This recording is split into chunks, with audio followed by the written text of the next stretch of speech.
망령이라고 하는 말이 나오고 있는데요. 망령.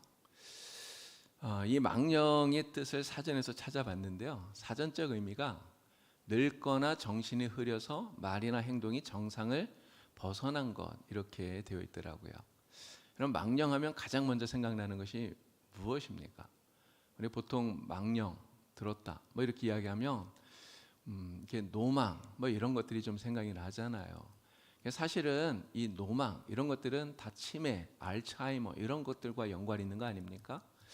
치매에 걸리신 분들을 보면 가장 먼저 나타나는 증상이 기억력이 떨어지는 거예요. 기억력이 떨어져요. 그래서 같은 말을 계속해서 반복하고요. 그리고 조금 전에 내가 했던 말도 다 잊어버리기도 하고요. 또 식사를 하셨는데도 불구하고 식사를 했는지를 잊어버리셔서 자꾸 이렇게 밥을 달라고 또 그러시기도 하고 뭐 여러 가지 그런 모습들이 있죠. 또 언어 능력이 저하가 됩니다. 그래서 말을 잘 못하고요. 또 상대방이 하는 말을 잘 이해하지 못하시기도 하고 또 시간과 공간에 대한 그러한 저해 이러한 능력들이 떨어지죠. 그래서 뭐 낮과 밤이 좀 이렇게 혼동이 되시기도 하고 이렇게 늘 다니던 길인데도 불구하고 길을 잃어버리기도 하고 이런 모습들이 치매에 걸리면 나타나게 됩니다. 우리 성도님들은 진짜 한 번도 이런 치매에 다 안 걸리기를 바랍니다. 제가 이게 인터넷에 이렇게 검색을 해보니까요, 치매가 이게 가장 슬픈 병 이렇게 되어 있더라고요. 세상에서 가장 슬픈 병이 이 치매래요. 그러니까 여러분들은 이런 병 안 걸리시고 정말 건강도 마음도 다 건강하게 그렇게 사시기를 우리 주님의 이름으로 간절히 축원합니다. 축원합니다. 다 건강하게 사시기 바랍니다. 자, 여기 망령됨 하나님께서 이야기하는데 이 세 번째 계명에서 그 이야기를 하시죠. 자, 말씀을 같이 보겠습니다. 출애굽기 20장 7절 말씀, 우리 읽었던 본문 말씀입니다. 다 같이 읽겠습니다. 너는 내 하나님 여호와의 이름을 망령되게 부르지 말라. 여호와는 그의 이름을 망령되게 부르는 자를 죄 없다 하지 아니하리라. 아멘. 망령, 이 한자로 망자는 헛되다, 거짓되다 이런 뜻이고요. 영은 영혼을 이야기합니다. 그래서 이 망령이 아까 이야기했던 그 사전적 의미하고 이렇게 섞어서 같이 생각을 해보면 이게 성경에서 지금 망령되다라고 하는 것은 어떤 사람의 그 영혼이 흐려져서 그래서 그릇된 판단을 하는 거예요. 정상적이지 못한 말과 행동을 하는 이게 망령된 것이다. 성경에서 이렇게 말하는 거라고 말할 수가 있겠습니다. 자, 그러면 성경에서 말하는 이러한 망령된 사람, 망령된 말과 행동을 하는 사람은 과연 누가 있을까? 성경에서 몇 사람을 찾아봤는데요. 자, 가장 먼저 아간, 여호수아서 7장 15절에 이 아간의 행동에 대해서 하나님이 망령되다 이렇게 말씀을 하셔요. 그러나 아간은 하나님 앞에 범죄하지 않았습니까? 이스라엘이 가나안을 정복하면서 첫 번째로 이 여리고 성을 정복했는데 그때 하나님께서 분명히 말씀을 하셨어요. 여리고 성을 정복할 때 얻게 되는 모든 전리품은 이게 지금 첫 번째 전쟁이었기 때문에 다 하나님께 돌리라고 말씀하죠. 어떤 것도 아무것도 손대지 마라. 하나님의 전에 다 돌려라 이야기를 해요. 그랬는데 아간이 어떻게 합니까? 욕심을 부려요. 탐을 내어서 하나님의 말씀을 어기게 되는 거죠. 하나님을 속이고 시날산에 아름다운 외투 한 벌, 또 은덩어리, 금덩어리 하나씩을 훔쳐서 자기 장막에 몰래 감추어 두게 되었던 것입니다. 그런데 이 일로 인하여서 이스라엘 사람들이 이제 두 번째 전쟁이었던 아이성 전쟁에서 패하게 되죠. 그리고 이 아간의 범죄가 금방 들통이 납니다. 그러나 이 아간은 어떻게 되었죠? 아골 골짜기에서 돌에 맞아 죽는 정말 끔찍한 최후를 맞이하게 됩니다. 하나님께서 이 아간을 이야기하시면서 바로 하나님을 속이고 물질을 탐내어서 하나님의 말씀을 불순종하는 이러한 행동을 가리켜서 망령된 행동이다 이렇게 말씀을 하신다는 거예요. 자, 어떤 사람이 또 있었는가? 두 번째 찾아봤더니 기브앗 사람들이 나오더래요. 기브앗 사람들. 자, 사사기 20장에 이 이야기가 나옵니다. 레위인의 첩 사건 이야기가 나오는데요. 이게 사사 시대에 이 사람들이 얼마나 악했는가를 단적으로 보여주는 이야기가 이 사사기 20장에 나오는 이야기예요. 한 레위인의 처가 행음을 하고 도망을 쳤어요. 자기 고향으로 가버린 거예요. 베들레헴으로. 그래서 이 레위인이 그 베들레헴까지 가서 행음한 그 첩을 데리고 다시 돌아오는 길에 벌어졌던 사건입니다. 이게 돌아오는 길에 날이 저무니까 기브아에 가서 거기서 하룻밤을 묵게 되었는데 한 노인이 친절을 베풀어서 그 집에 들어가게 되잖아요. 그런데 그 밤에 이 기브아 사람들이 잔뜩 몰려와서는 막 집을 막 두들기면서 너희 집에 들어온 이 레위인을 끌어내라. 우리가 그 사람을 상관하겠다 이야기합니다. 근데 여기에서 말하는 상관이라는 이 말이 바로 동성애를 말하는 거죠. 이 레위인이 어떻게 합니까? 자기 대신 자기 첩을 내보냈어요. 근데 이 첩이 그 밤새도록 그 사람들에게 윤간을 당한 거예요. 그리고는 결국은 죽게 되었습니다. 그랬더니 이 레위인이 죽은 자기 첩을 그 시신을 동강내어서 12조각을 내서 각 지파 아래 다 보낸 거예요. 그래서 이 사실을 알게 된 다른 지파 사람들이 분노에 차서 이 기브아 족속이 속해 있는 베냐민 지파와 전쟁이 벌어지게 되었죠. 그래서 베냐민 지파가 완전히 멸절될 위기에 처했던 사건이 바로 이 이야기입니다. 근데 이 이야기 속에서 하나님께서 말씀하시는 거예요. 육체의 쾌락을 쫓아서 음행을 한 이 기브아 사람들을 가리켜서 그들의 행위가 망령되다 이렇게 말씀을 하고 계시다는 거죠. 자, 또 망령된 사람이 또 나옵니다. 세 번째는 사울 왕이에요. 사울 왕. 자, 사무엘상 13장에 이 이야기가 나옵니다. 사무엘이 왕이 되었어요. 근데 왕이 된 이후에 바로 블레셋과 전쟁이 있었는데, 근데 이 전쟁에 지금 사무엘이 제사를 지내러 번제를 지내러 오기로 약속을 했는데 약속한 날 그 시간이 되어도 사무엘이 도착을 안 하는 거예요. 그랬더니 이 사울이 어떻게 합니까? 자기가 직접 번제를 드렸잖아요.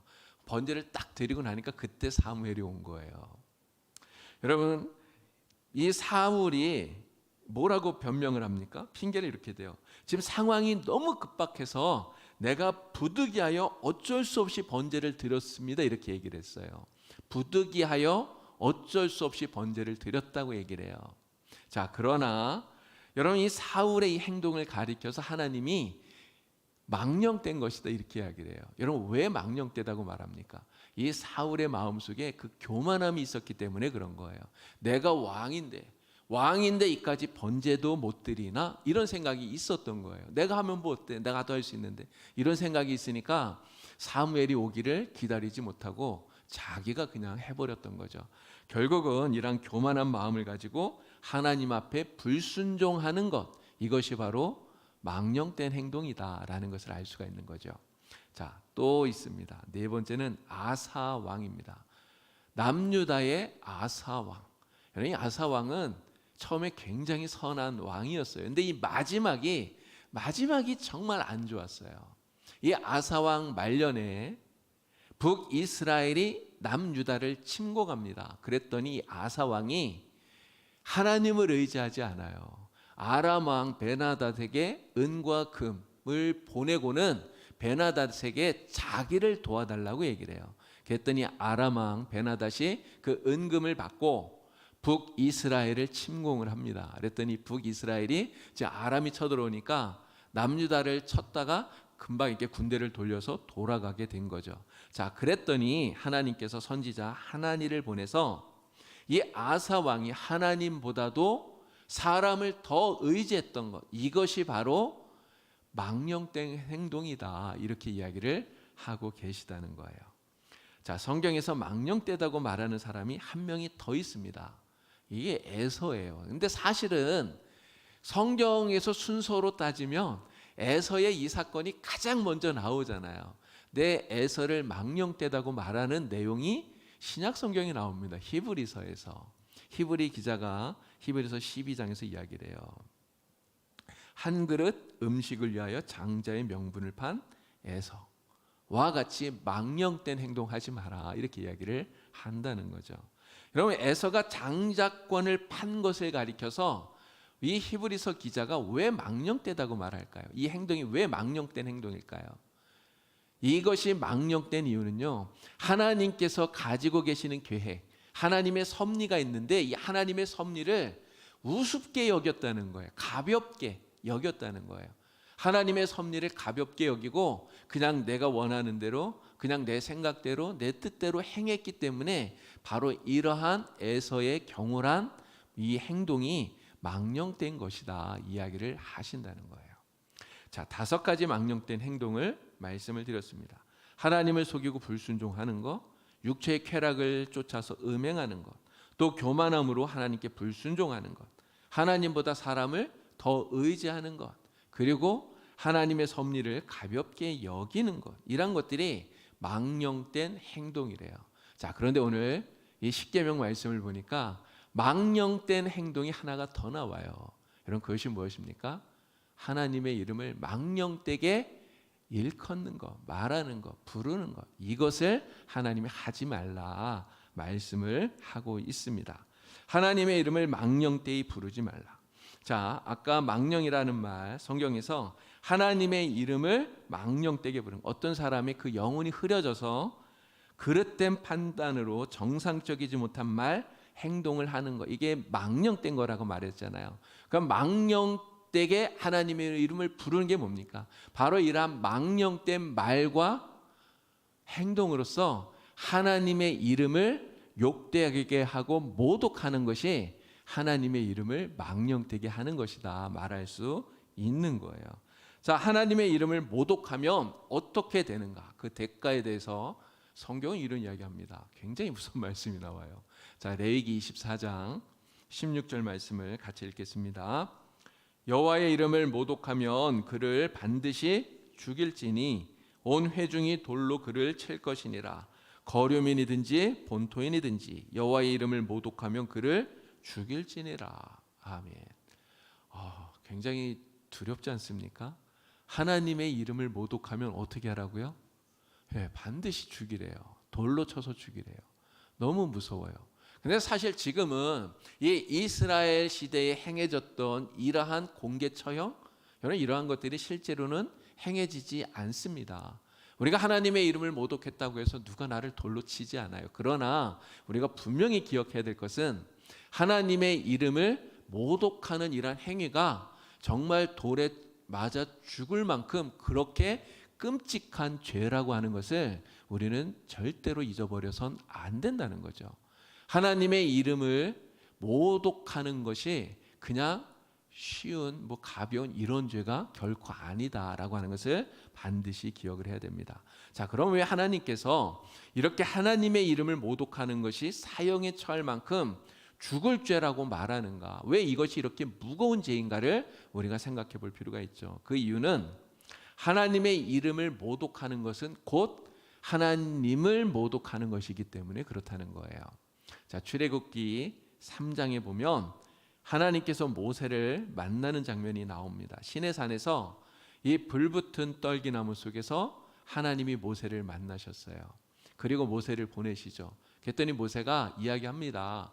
내가 가서 사람들에게 이야기를 하면 사람들이 야, 너를 보낸 그 신의 이름이 무엇이냐 물을 텐데 내가 뭐라고 말을 합니까? 물었어요. 그때 하나님 뭐라 그러시죠?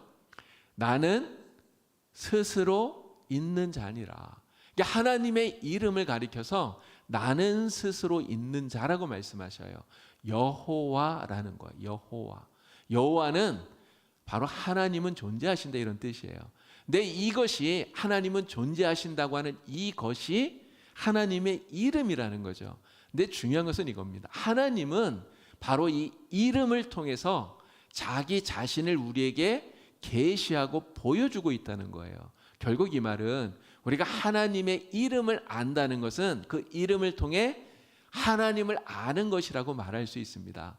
그래서 하나님의 이름을 무시하고 경멸하고 그렇게 하는 것은 곧 하나님을 무시하는 것과 마찬가지다라고 말하는 것이죠. 그래서 하나님의 이름을 모독하는 것, 하나님을 모독하는 것이고요. 그래서 하나님을 모독하는 자는 죽음에 처할 만큼 끔찍한 벌을 받게 되었다 말할 수 있는 것입니다. 자, 하나님의 이름을 망령되이 일컫는 것이 곧 하나님의 이름을 모독하고 욕되게 하는 것이다 말씀을 드렸는데, 그러면 구체적으로 우리가 어떻게 하는 게 하나님의 이름을 모독하는 것인가를 생각해 보아야 되겠죠. 무엇이 하나님의 이름을 모독하는 것인가? 자, 하나님의 이름으로 하는 거짓 맹세가 곧 하나님의 이름을 모독하는 거예요. 자, 레위기 19장 12절 보니까요, 말씀합니다. 너희는 내 이름으로 거짓 맹세함으로 내 하나님의 이름을 욕되게 하지 말라 말씀하셔요. 지킬 생각도 없으면서, 지킬 의도도 없으면서, 야, 내가 하나님 이름으로 맹세할게, 이렇게 말하면 되나요? 그러면 안 되는 거죠. 우리나라는 이게 기독교 국가가 아니니까 이렇게 그 청문회나 이런 거를 할 때 이게 선서를 하기는 하지만 성경을 앞에 놓고 성경에 손을 얹고 이렇게 하지는 않습니다. 근데 미국 같은 경우는 거기는 기독교 국가니까 그렇게 하잖아요. 근데 뭐라고 선서합니까? 내가 거짓말하지 않겠다고, 내가 거짓을 말하면 위증의 벌을 받겠다고 얘기하잖아요. 근데 그러면서 위증하는 사람들이 얼마나 많습니까? 거짓말하는 사람들이 정말 많잖아요. 여러분, 그러한 위증, 이 거짓말은 곧 하나님의 이름을 모독하는 거예요. 바로 세 번째 이 계명을 어기는 것이다 말할 수 있다는 거예요. 자, 두 번째, 하나님의 이름으로 하는 모든 거짓된 예언은 바로 이 세 번째 계명을 어기는 것이다 말할 수 있습니다. 레위기 23장에 보니까요, 내 이름으로 거짓을 예언하는 선지자들의 말에 내가 꿈을 꾸었다 말하는 것을 내가 들었다, 하나님 이렇게 말씀하셔요. 자, 거짓을 예언하는 선지자들, 이 거짓 선지자들이 예언을 하는데 누구의 이름으로 예언을 한다고요? 하나님의 이름으로. 하나님이 나에게 말씀하셨어, 하나님이 나에게 꿈을 보여주셨어, 하나님이 나에게 당신한테 이렇게 이야기하래, 이러면서 이야기를 한다는 거예요. 근데 이러한 모든 것들이 다 하나님의 이름을 모독하는 일이 된다는 거죠. 여러분, 지금 사이비나 이단 교주들이 하는 이야기가 다 그런 거 아닌가요? 여러분, 이단 사이비 교주들은 자기들이 하는 그 모든 말들이 다 하나님이 자기에게 주신 직통 계시라고 얘기를 해요. 다 하나님의 말씀이라고 이야기합니다. 근데 이러한 것들은 다 하나님의 이름을 욕되게 하는 것이고 결국 세 번째 계명을 어긴 것이다, 이렇게 말할 수 있는 거죠. 자, 세 번째, 헛된 우상에게 제물을 바치는 행위도 역시 세 번째 이 계명을 어기는 것입니다. 자, 레위기 18장 21절 보니까요, 몰렉이라고 하는 우상에게 자기 자녀를 바치는 이러한 행위를 이야기하고 있습니다. 헛된 우상에게 제물을 바치고 우상을 숭배하는 것. 하나님은 살아계셔요. 하나님, 정말 참된 신이신 하나님이 살아계시는데 그 하나님이 계심에도 불구하고 헛된 우상을 섬기고 헛된 우상에게 제물을 드린다. 이것은 하나님의 이름, 살아계신 하나님의 이름을 모독하는 것이다, 하나님 이렇게 말씀하시죠. 하나님의 이름을 모독하는 바로 이러한 행위는 세 번째 계명을 어기는 것이다 말하는 것입니다. 자, 그리고 네 번째, 성물을 함부로 만지는 행위도 하나님의 이름을 모독하는 거라고 하나님 이렇게 말씀을 하셔요. 레위기 22장 2절을 보니까 하나님 말씀합니다. 아론과 그의 아들들에게 이스라엘 자손이 내게 드리는 그 성물에 대하여 스스로 구별하여 내 성물을 욕되게 함이 없게 하라 이야기하셔요. 성물, 하나님께 바쳐진 것들. 여러분, 지금은 무엇이 성물입니까? 사실 이 교회 안에 있는 이 모든 것들이 다 성물이에요. 하나님께 바쳐진 거니까요. 강대상, 이 마이크, 지금 여러분들이 앉아 있는 의자, 우리 교회 안에서 우리가 사용하는 모든 것들은 다 하나님에게 바쳐진 거예요. 그러니까 거룩한 것입니다. 그런데 하나님의 것을 우리가 거룩하게 생각하지 않고 가볍게 여기고 그냥 마구 다루는 것, 여러분, 이것이 하나님의 이름을 욕되게 하는 것이다 말씀하고 있죠. 바로 이러한 것들은 바로 세 번째 계명을 어기는 것이다 말하고 계시는 거예요. 자, 그러면 우리가 이러한 세 번째 계명을 어떻게 지킬 것인가? 어떻게 해야 이 3계명을 잘 지킬 것인가? 여러분들에게 말씀을 드리겠습니다. 자, 하나님의 이름을 가볍게 여기거나 욕되게 하지 말라 이렇게 말씀하시는데, 이것은 한마디로 말하면 하나님의 이름을 높이라는 거예요. 하나님의 이름을 거룩하게, 하나님의 이름을 높여라 이야기하는 것이죠. 자, 우리의 삶 속에서 우리가 어떻게 이 세 번째 계명을 지킬 것인가? 자, 첫 번째는요. 하나님의 이름을 불경하게 사용하지 말자라는 거예요. 하나님의 이름을 불경하게 사용하지 말자. 욥이 엄청난 고난을 당했습니다. 하루아침에 자녀들이 다 죽었어요. 10명이 다 죽었습니다. 재산도 다 잃어버렸어요. 정말 그 동방에 가장 큰 부자라고 그랬는데요. 동방에서 가장 비참한 사람이 되고 만 거예요. 하루아침에. 근데 자녀도 죽고 재물도 다 사라지고, 그런데 어떻게 되었습니까? 자기의 몸에 큰 병이 생겼어요. 정말 고칠 수 없는 너무 심각한 병이에요. 근데 여러분, 그 병이 얼마나 끔찍한지 성경에 나오는 그 표현대로 하면 개들이 와서 그 허른 데를 막 이렇게 핥고요. 근데 너무 가려우니까 막 기왓장을 가지고 벅벅 몸을 긁고 있는 거예요. 여러분, 그러고 있는데 그의 아내가 와서, 욥의 아내가 와서 뭐라 그럽니까? 아니 여보, 애들도 다 죽고 재산도 다 잃어버렸고 당신도 이렇게 죽을 지경이 됐는데 아직도 그 하나님 믿고 있어? 아직도 그 하나님 믿고 있어? 도대체 하나님이 당신한테 해준 게 뭐가 있어? 차라리 하나님 욕하고 죽어. 이렇게 이야기를 하는 거예요. 근데 여러분 생각해 보세요. 이 욥의 아내가 하는 이 말을, 이 욥의 아내를 우리가 욕할 수 있을까요? 제가 이 말씀을 준비하면서 이 욥의 아내를 한번 좀 생각을 해봤습니다. 과연 내가 이 욥의 아내를 비난할 수 있을까? 나는 욥의 아내와 같은 상황이라면 진짜 하나님을 욕하지 않을까 나는. 여러분 어떨 것 같습니까? 여러분들은 그럴 자신이 있으신가요? 정말 내가 가진 모든 재물 다 잃어버리고 자식도 다 죽었는데, 근데 내 몸에는 병이 걸렸어요. 근데 상황은 조금도 나아질 기미가 보이질 않아요. 하나님은 침묵하고 있어요. 여러분, 이러면 정말 욥의 아내처럼 우리도 하나님을 욕하고 싶어지지 않을까, 이런 생각이 들어요. 우리의 인생 속에서 너무너무나 고통스러운 일들이 우리에게 생겨납니다. 너무 힘들어요. 사는 게 너무 힘들어서 죽고 싶어요. 근데 하나님이 말씀이 없어요. 대답이 없어요. 하나님은 응답하지 않아요. 생활이든 뭐든 좋아질 기미가 보이질 않아요. 나는 여전히 하나님 믿는다고 말하는데 하나님이 아무것도 안 도와주는 것 같아요. 여러분, 그러면 그런 상황 속에 하나님 앞에 여러분은 뭐라고 말하겠습니까? 정말 하나님이 그러한 상황 속에 있다면 진짜 하나님은 없어. 하나님 없는 것 같아. 이런 말이 나오지 않을까요? 욥의 아내처럼 우리도 얼마든지 말할 수 있다는 것이죠. 그러나 우리는 어떠한 상황에 처하더라도 정말 우리의 삶 속에서 우리가 처해 있는 상황이 아무리 힘들고 아무리 절망스럽더라도요, 절대로 하나님을 우리가 불경하게 그 이름을 말해서는 안 된다는 거죠.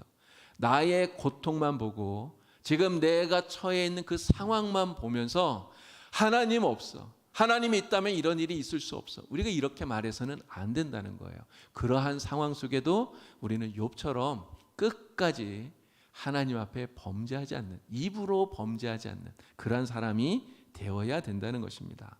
하나님이 반드시 살아계셔서 믿는 자들을 도우신다고 하는 이러한 확신을 가지고 차라리 죽더라도 정말 우리의 입에서는 불경한 말이 나오지 않도록 우리의 입을 잘 지키고 단속해야 되는 것이죠.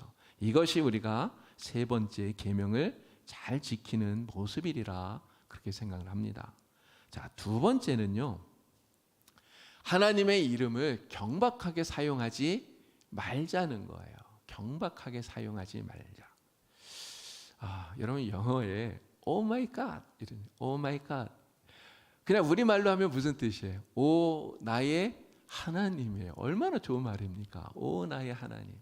네, 여러분, 이 미국인이나 이런 사람들이 이 오 마이 갓 이거 언제 씁니까? 언제 쓰죠? 저 그림에 있는 저 사람처럼 엄청 놀랬을 때, 진짜 놀랬을 때, 충격받았을 때 오 마이 갓 이래. 왜 그럽니까? 우리말로 표현하면 오 나의 하나님 이렇게 쓰는 거 아니에요. 오 맙소사, 이 제기라, 이런 식으로 써야 맞는 거예요. 여러분, 이 사람이 정말 신앙이 있고 믿음이 있어서 오 마이 갓 이렇게 이야기합니까? 아니라는 거죠. 여러분 옆에 보면 오 크라이스트 예수. 거기 못해 뭐라고 써놨습니까? 젠장. 젠장. 정말 이렇게 막 분노가 치밀어 오를 때 이러한 욕설이 나와요. 근데 여기에 욕설 속에 God, Christ, 하나님, 예수님의 이름이 나온단 말이죠. 여러분 이것이 정말 믿음으로 하는 게 아니라는 거예요. 여러분 이것은 정말 하나님의 이름을 경박하게 사용하는 거라는 거예요. 여러분 하나님이 어떤 분이십니까? 우리의 창조주이시잖아요. 만왕의 왕이시잖아요. 세상 그 어느 것보다 가장 존귀하게 불러야 되는 이름이 하나님의 이름이에요. 우리 하나님의 이름이에요. 그런데 우리가 이렇게 정말 놀랐을 때, 충격받았을 때, 내 안에 그 분노가 막 차오를 때 이거를 표현하는 그러한 말로 하나님의 이름을 쓴다? 이거는 믿음의 표현이 아니라 그냥 경박한 표현 밖에는 안 된다는 거죠. 우리는 절대로 하나님의 이름을 이렇게 사용해서는 안 됩니다. 하나님의 이름을 가장 귀하게, 가장 아름답게, 존귀하게 불러야 돼요. 하나님은 우리를 구원하신 이름이잖아요. 정말 귀한 이름, 가장 아름다운 이름, 가장 존귀한 그 이름, 우리가 그렇게 부를 수 있게 되기를 바랍니다. 자, 우리가 어떻게 세 번째 계명을 지킬 것인가? 한 가지만 더 말씀을 드리면 위선적으로 사용하지 말자는 거예요. 위선적으로 사용하지 말자. 내일 저녁 7시에 까치홀에서 모테트 합창단이 와서 찬양을 합니다. 이 모테트 합창단에 있는 분들은 다 신앙인들이에요. 신앙인들이기 때문에 거기서 자기들이 부르는 그 모든 찬양의 가사를 다 믿음으로 고백하고 그리고 찬양을 할 겁니다. 다 그분들은 그렇게 하겠죠. 근데 모든 합창단이 그렇게 하는가? 사실은 아니라는 거예요. 여러분 제가 전했던 교회에서 사역을 할 때 시립 합창단이 와서 이렇게 공연하는 것을 본 적이 있는데요. 뭐 가곡도 부르고 여러 곡도 부르는데 그 안에 찬송가도 있어요. 찬양도 불러요. 찬양도. 근데 제가 그 사람들 이렇게 보면서 이런 생각이 듭니다. 그 안에 있는 사람들이 다 예수 믿는 사람들이냐? 사실 아니에요. 교회 안 다니는 사람이 있어요. 예수를 안 믿는 사람이 있어요. 지금 자기가 찬양하는 그 가사의 내용에 동의하지 않는 사람들이 있단 말이죠. 그 내용을 믿음으로 고백하지 않는 사람들이 있어요. 그런데도 불구하고 그 사람들이 그 찬양을 아름답게 불러요. 여러분 어떻게 그럴 수 있습니까? 어떻게 부르는 거죠? 그것을 내 신앙의 고백이다 이렇게 생각하는 게 아니에요. 그냥 이거는 예술이야. 예술. 그냥 노래라고 생각을 하는 거예요. 노래라고. 예술로 생각하고 노래로 생각하기 때문에 그냥 아름답게 부르는 것이죠. 그러나 그 가사에 나의 진심을 담아서 찬양하지 않는다면 그 속에 아무리 하나님의 이름이 많이 나온다 할지라도 여러분 이것은 하나님의 이름을 위선적으로 사용하는 것밖에는 되지 않는다는 거예요. 하나님이 그렇게 하나님의 이름이 많이 불려지고 아름답게 찬양되어진다고 여러분 기뻐하실까요? 절대 그러한 찬양은 기뻐하지 않는다는 것입니다. 여러분 그렇다면 우리도 생각해야 돼요. 여러분 우리가 교회에서 찬양합니다. 우리 아까 예배 전에도 찬양 불렀잖아요. 우리 금요 기도회 때 또 찬양합니다. 우리 주일날도 오후 예배 때 우리 영평이 찬양하잖아요. 여러분 찬양할 때 정말 내가 그 하나님의 이름을 진심을 다해서 찬양하면서 높이면서 부르는 것인가? 여러분이 깊이 생각해야 됩니다. 여러분 어떤 경우에는요, 어떤 찬양단은요, 그냥 그 찬양하는 자체가 좋아서 찬양하는 사람들이 있어요. 막 그 뜨거운 그 음악, 막 화려한 연주, 막 그런 것들이 좋아서 뭐 가사 이런 거는 사실 생각하지 않고 그냥 그 노래 자체가 좋아서 하는 사람들이 있다는 거죠. 찬양단 가운데. 우리 교회 찬양단은 절대 그렇지 않으리라고 믿습니다. 오늘 우리가 찬양하는 것은 절대 그렇지 않다고 믿어요. 오늘 우리의 찬양이 정말 진심을 담아서 하나님의 이름을 높여드리는, 나의 그 찬양을 통해서 하나님께 영광 돌려지기를 바라는 그런 마음으로 하나님의 이름을 부르는 여러분들이 다 되시기를 바랍니다. 이런 정치인들이 선거철 되면 교회에 많이 와요. 이런 교회 와서 사람들 만나면서 이야기하잖아요. 하나님의 축복이 임하시길 바랍니다. 이런 이야기 하잖아요. 이런 정치인들이 왜 교회를 옵니까? 하나님 믿어서 옵니까?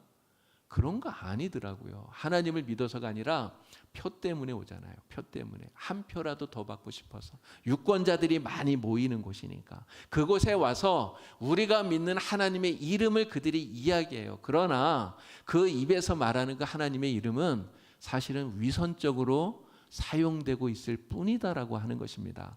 자신의 목적을 위해서 하나님의 이름을 그냥 형식적으로, 그냥 위선적으로, 상투적으로 사용한다는 거예요.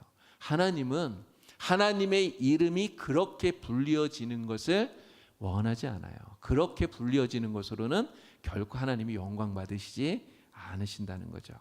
하나님의 이름을 부를 때 참된 믿음으로 부르는 것, 정말 사랑으로, 진실한 사랑으로 하나님의 이름을 부를 때 하나님이 그것을 들으시고 기뻐하시고 영광을 받으시는 거예요.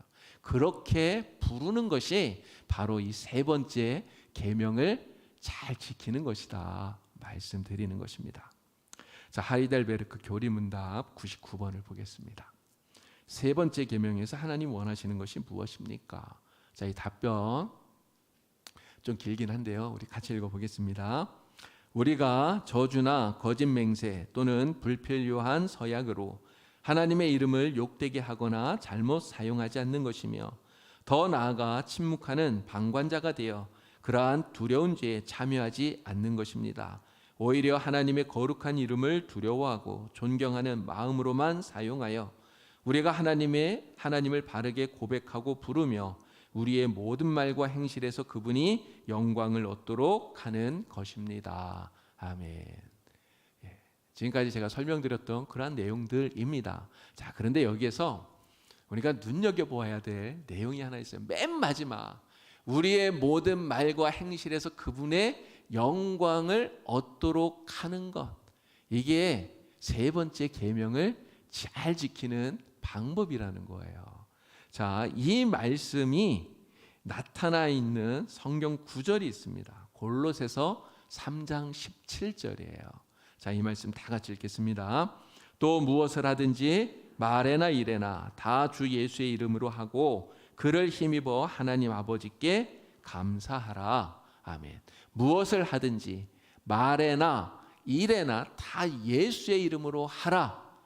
이 말을 한마디로 하면 그리스도인답게 살아라 라는 말이에요. 그리스도인답게 살아라. 그리스도인답게 말하고 그리스도인답게 행동하라 라는 거예요. 우리가 어느 곳에서 살아가든지, 교회에서든지 아니면 직장에서든지 가정에서든지 어디에서든지 우리가 예수 믿는 그리스도인답게 말하고 그리스도인답게 행동하고, 여러분 그렇게 하면 바로 이 세 번째 계명을 잘 지킬 수 있다 말씀하고 있는 것입니다. 여러분, 우리의 입에서 하나님의 이름이 얼마나 많이 불려지는지 몰라요. 우리가 정말 하나님의 이름을 많이 부릅니다. 근데 이 하나님의 이름이 내 입에서 튀어나올 때 정말 하나님이 그것을 통해서 영광 받으시고 기뻐하실 수 있도록 우리가 이 이름을 정말 존귀하게 잘 불러야 됩니다. 우리의 말로나 우리의 행동으로나 우리의 범사에, 우리가 살아가는 그 모든 곳에서 정말 그리스도인답게 우리가 그 이름에 걸맞게 말하고 행동함으로써 세 번째 계명을 잘 지키는 여러분 다 되시길 우리 주님의 이름으로 간절히 축원합니다. 기도드리겠습니다. 하나님 아버지,